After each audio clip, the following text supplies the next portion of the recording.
उस्मान गाजी उस्मानी सल्तनत की शुरुआत अनातोलिया की ठंडी हवाओं में एक छोटा सा कबीला रहता था।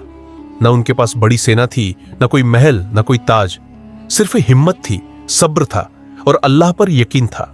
उस कबीले का सरदार था एर्तुगरुल गाजी और उसका बेटा था उस्मान। वही उस्मान जो आगे चलकर इतिहास बदलने वाला था।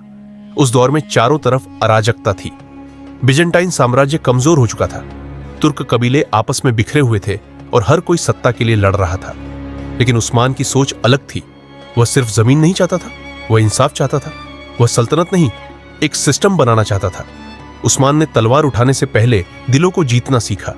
उसने लोगों को डर से नहीं, भरोसे से जोड़ा।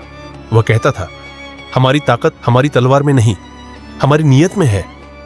धीरे धीरे उसका कबीला मजबूत होने लगा। जो लोग जुल्म से परेशान थे वो उस्मान के पास आने लगे, क्योंकि वहां उन्हें इंसाफ मिलता था। उस्मान ने छोटे किलों पर हमले किए, लेकिन हर जीत के बाद लूट नहीं मचाई, इंसाफ कायम किया। यही वजह थी कि दुश्मन भी उसकी इज्जत करता था। 1299 ईस्वी में उस्मान ने अपने कबीले को एक स्वतंत्र सल्तनत घोषित किया।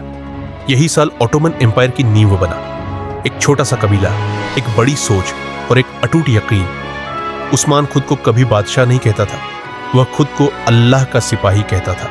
वह सादगी में जीता था, साधारण कपड़े पहनता, साधारण खाना खाता, लेकिन उसकी सोच बादशाहों से बड़ी थी। उसने कहा था, सल्तनत तलवार से नहीं, इंसाफ से चलती है। उस्मान ने अपने बेटे ओरहान गाजी को सल्तनत सौंपते समय कहा, अगर तुमने जुल्म किया तो यह सल्तनत मिट्टी बन जाएगी। 1326 ईस्वी में उस्मान गाजी की मौत हो गई, लेकिन उसकी मौत अंत नहीं थी, वह शुरुआत थी। उसके बाद ओरहान गाजी ने सल्तनत को और फैलाया, बुरसा को राजधानी बनाया और उस्मानी सल्तनत एक ताकत बन गई। वक्त बीतता गया, सल्तनत फैलती गई, एशिया से यूरोप तक, 3 महाद्वीपों तक। और यह सब शुरू हुआ एक आदमी की सोच से।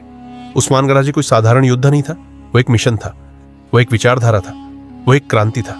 इतिहास आज भी कहता है, अगर नीयत साफ हो तो एक कबीला भी साम्राज्य बन सकता है। उस्मान गाजी की कहानी तलवार की नहीं, हिम्मत की है, सल्तनत की नहीं, इंसाफ की है। और यही वजह है कि सैकड़ों साल बाद भी उसका नाम इज्जत से लिया जाता है।